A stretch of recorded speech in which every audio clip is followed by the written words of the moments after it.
ওম নমঃ শিবায়।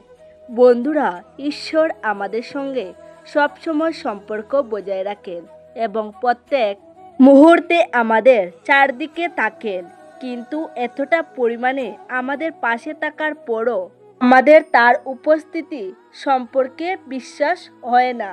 অনেক পুজো পাঠ করার পরও অনেকবারই ভক্তের ঈশ্বরের উপস্থিতি সম্পর্কে জানা থাকে না, আর প্রভুর দর্শন না পাওয়ার ফলে ভক্ত নিরাশ হতে থাকে। এর সব থেকে বড় কারণ হচ্ছে আমাদের এমন কিছু সূক্ষ্ম বিষয়ের বা কিছু সংকেতের বোধই নেই আমাদের, যা মূলত ঈশ্বরের সংকেত হয়ে থাকে। এই সংকেতগুলি না বোঝার কারণে আমাদের সম্পর্ক ঈশ্বরের ঊর্জার সঙ্গে হয় না। তাই আজকের ভিডিওটি অত্যন্ত গুরুত্বপূর্ণ হতে চলেছে। আজকে আমরা এই ভিডিওতে আলোচনা করব এই সংকেতগুলির মধ্যে 5টি বিশেষ গুরুত্বপূর্ণ ঈশ্বরের সংকেত সম্পর্কে, যার মধ্যে যদি একটি সংকেতও আপনি পেয়ে থাকেন তাহলে বুঝবেন মহাদেবের কৃপা আপনার উপর রয়েছে এবং তিনি প্রত্যেক মুহূর্তে আপনার সঙ্গে রয়েছেন। আর এই সংকেত পাওয়ার সাথে সাথেই আপনাকে আপনার পুজো পাঠ তথা আপনার সাধনা আরও গুরুত্ব দিয়ে করা শুরু করে দিতে হবে। আর আপনাকে এটা বুঝে নেওয়া দরকার আপনি খুবই ভাগ্যবান, কেননা আপনি আপনার প্রভুর সংকেতকে বুঝতে পেরেছেন। নমস্কার বন্ধুরা, রাধাকৃষ্ণ ভক্ত ইউটিউব চ্যানেলে আপনাদের সকলকে স্বাগতম। ভিডিওটি শুরু করার আগে আপনাদের কাছে একটা অনুরোধ থাকবে। এই ভিডিওটা দেখে যদি আপনাদের ভালো লাগে তাহলে অবশ্যই একটি লাইক করবেন আর আপনজনদের সাথে শেয়ার করতে ভুলবেন না। তো চলুন বন্ধুরা, সেই সংকেতগুলি সম্পর্কে জেনে নেওয়া যাক। প্রথম সংকেত, যখন ভগবান শিব কারোর উপর কৃপা করেন তখন সেই ব্যক্তি ভবিষ্যতে হতে চলা ঘটনা পূর্ব দৃষ্টিতে দেখতে পান। বিশেষ করে সেই ব্যক্তি স্বপ্নের মাধ্যমে পূর্বাভাস পান। বন্ধুরা, আমাদের চেতন মন আমরা জেগে থাকাকালীন সক্রিয় থাকে, কিন্তু অন্যদিকে আমাদের অচেতন মন সর্বদাই সক্রিয় থাকে। আর নিদ্রায় থাকাকালীন সময়ে যা কিছু আমরা স্বপ্ন দেখে থাকি সেগুলি অবচেতন মনই আমাদের দেখিয়ে থাকে। আর এই যে স্বপ্নগুলি হয়ে থাকে এগুলি একটি ব্যক্তির প্রবল ইচ্ছা, সমস্যা ও লালসার পরিণাম হয়ে থাকে। কিন্তু যখন এক ব্যক্তি নিরন্তর শিব সাধনায় মত্ত থাকেন কিংবা শিবের ভক্তিতে লীন থাকেন, তো এমন ব্যক্তির মন ও মস্তিষ্ক অদ্ভুত ঊর্জায় ভরে ওঠে। ব্যক্তির আধ্যাত্মিক শক্তি বেড়ে যায় ও ব্যক্তির ঊর্জা কেন্দ্রিত হয় এবং ব্যক্তির দেখার দৃষ্টি প্রবল হয়ে ওঠে। আর এমতাবস্থায় অবচেতন মন ব্রহ্মাণ্ডে চড়ানো দিব্য শক্তির ঊর্জার সম্পর্কে চলে আসে ও ভগবান শিবের সেই শাশ্বত সত্তার ঊর্জার সঙ্গে যুক্ত হয়ে যায়। আর এমতা অবস্থায় যে স্বপ্ন আসে তা সত্য হয়ে ওঠে। ভগবান শিবের মতো এমন পরম শক্তির সঙ্গে যুক্ত হওয়ার পর যে সকল স্বপ্ন ব্যক্তি দেখেন, আর বিশেষ করে যে সকল স্বপ্ন ব্রহ্ম মুহূর্তে ব্যক্তি দেখে থাকেন, সেটা ভবিষ্যতের পূর্বাভাস হয়ে থাকে। এটা শুধুমাত্র ভগবান শিবের কৃপাতেই সম্ভব। যে ব্যক্তি নিজের মধ্যে অসীমিত সম্ভাবনাগুলিকে স্পর্শ করতে লাগে, আর এরকম পূর্বাভাস ব্যক্তির শুধু স্বপ্নেতে নয় বরং যে কোনো সময়ই হতে পারে, যা সাধারণ চেতনা দ্বারা অনুভব করা একদমই অসম্ভব। তো বন্ধুরা, এটা হলো শিব কৃপার গুরুত্বপূর্ণ একটি সংকেত। দ্বিতীয় সংকেত, ভগবান শিবের কৃপার দ্বিতীয় সংকেত হলো যেই বাণী আপনি বলে থাকেন না কেন তা সত্য হয়ে ওঠে। বিশেষ করে আপনি যখন ধ্যান মুহূর্তে রয়েছেন, তো সেই সময় যদি মনে কোনো আকস্মিক বিচার এসে বসে কিংবা ধ্যান করার পরেই যদি আপনি কিছু বলে থাকেন, তা বাস্তবে ঘটিত হয়ে থাকে। এটাও শিবকৃপার বড় একটি সংকেত। এর পেছনের কারণ হলো, যখন আপনি সাধনার অত্যন্ত গভীরে পৌঁছে যান তখন অন্তরে মনে চেয়ে থাকা নেগেটিভ বিচার ধীরে ধীরে শেষ হতে থাকে ও নির্মল হয়ে ওঠে।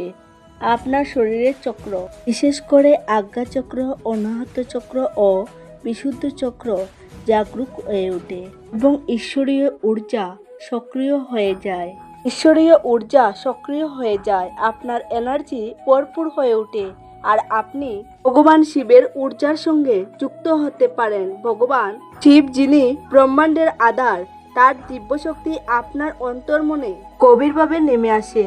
তখন সেই পরিস্থিতিতে আপনি যা কিছু বলে থাকেন অথবা যে বিচার আপনার মনে এসে থাকে সেগুলি মিথ্যা না হয়ে প্রচুর প্রভাবপূর্ণ হয়ে থাকে আর আপনার বলা কথা সত্যি হয়।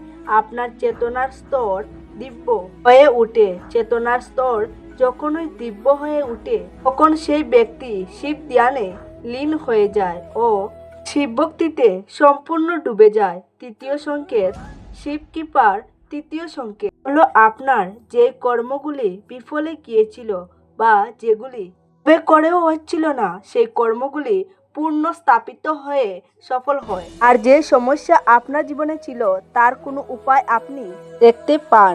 বন্ধুরা, সকল ব্যক্তির জীবনে অনেক সমস্যা ও অনেক চ্যালেঞ্জ হয়ে থাকে আর অনেকবার রাস্তা এমন খারাপ হয়ে থাকে সেই সময় ব্যক্তি কি করবে তা বুঝে উঠতে পারে না। আর এমতো অবস্থায় যদি ভগবান শিবের কৃপা সেই ব্যক্তির উপর থাকে তবে ভগবান শিব কোনো না কোনো রাস্তা অবশ্যই দেখাবেন। আর এমনটা বেশি যখন হয় যখন আপনি শিব ভক্তিতে লীন থাকেন তখন হঠাৎ করেই আপনার মাথায় এমন বিচার আসে যা আপনার সমস্যার সমাধানের সঙ্গে যুক্ত থাকে আর সেই সমস্যা থেকে বের হওয়ার কোনো না কোনো রাস্তা আপনি অবশ্যই পান। এছাড়াও ভগবান শিবের কৃপার ফলে কিছু সংকেত আপনি এমনও পান যেগুলি আপনার সমস্যা থেকে আপনাকে বাইরে নিয়ে আসবে। এটা শুধুমাত্র ভোলানাথের কৃপার জন্যই সম্ভব। যখন আপনার সমস্যা সমাধানের পর আপনি পান তখন আপনার জীবন আরো সরল হয়ে ওঠে। চতুর্থ সংকেত, শিব কৃপার চতুর্থ সংকেত হলো আপনার ঘুম ব্রহ্ম মুহূর্তে ভাঙতে থাকবে বা ওই ব্রহ্ম মুহূর্তে আপনার চোখ খুলে যাবে। বন্ধুরা, ব্রহ্ম মুহূর্ত এমন একটি দৈব মুহূর্ত যেই সময় সকল পরম সত্তা তথা পজিটিভ শক্তিগুলি পুরো ব্রহ্মাণ্ডে ছড়িয়ে থাকে। এমন সময় যদি ব্যক্তির ঘুম প্রতিদিনই আপনা থেকেই ভেঙে থাকে তাহলে এটা কোনো সাধারণ কথা নয়। এটা সংকেত বহন করে যে আপনি ভগবান শিবের ঊর্জার সঙ্গে যুক্ত হয়েছেন আর ব্রহ্ম মুহূর্তে দিব্য শক্তির আওয়াজ আপনার কানে পৌঁছায় যার ফলে আপনার চোখ খুলে যায়। এমন হলে আপনাকে খুব শীঘ্রই বুঝে নেওয়া উচিত ভগবানের আশীর্বাদ আপনার উপর রয়েছে। আপনাকে সেই সময়টি ঘুমিয়ে একেবারেই নষ্ট করা উচিত নয়, বরং ঈশ্বরীয় ইচ্ছাটিকে বুঝে নিয়ে এই সময়টির পুরো লাভ উঠিয়ে নিন আপনি আর ভগবানের ভক্তিতে জেকে সুপে দিন। পঞ্চম সংকেত, স্বপ্নের মধ্যে যদি আপনি শিবলিঙ্গ দেখেন অথবা শিবালয় দেখেন কিংবা ধরুন আপনি শিবলিঙ্গের উপর জল অর্পিত করছেন এমনটা দেখে থাকেন তাহলে এটা একটি বড় সংকেত ভগবান শিবের কৃপা। বন্ধুরা, যদি এই স্বপ্ন আপনি দেখে থাকেন তাহলে আপনি খুবই ভাগ্যশালী। এছাড়াও ভগবান শিবের প্রতীক চিহ্ন যেমন রুদ্রাক্ষ, ত্রিশূল, মস্তকের চন্দ্রমা ইত্যাদি যদি স্বপ্নের মধ্যে আপনি দেখে থাকেন তাহলে এটাও ভগবান শিবের কৃপার একটি বড় সংকেত। যদি এই ধরনের কোনো জিনিস আপনি স্বপ্নেতে দেখে থাকেন তাহলে আপনাকে ভোলানাথের ভক্তিতে নিজেকে আরও বেশি পরিমাণে লীন করে দিতে হবে। আর আপনি যদি এমনটা করতে পারেন তাহলে আপনার জীবনের যেই পরম লক্ষ্য রয়েছে অর্থাৎ ভগবান শিবের দেখা পাওয়া বা ভগবান শিবের সঙ্গে নিজেকে যুক্ত করা তা সম্পূর্ণরূপে পূর্ণ হবে। তো বন্ধুরা, এই ছিল আজকের ভিডিও। আপনাদের কেমন লেগেছে অবশ্যই কমেন্টে জানাবেন। যদি ভালো লেগে থাকে তাহলে অবশ্যই একটি লাইক করবেন আর আপনজনদের সাথে শেয়ার করতে ভুলবেন না। সবাই ভালো থাকুন, সুস্থ থাকুন। নমস্কার, ধন্যবাদ।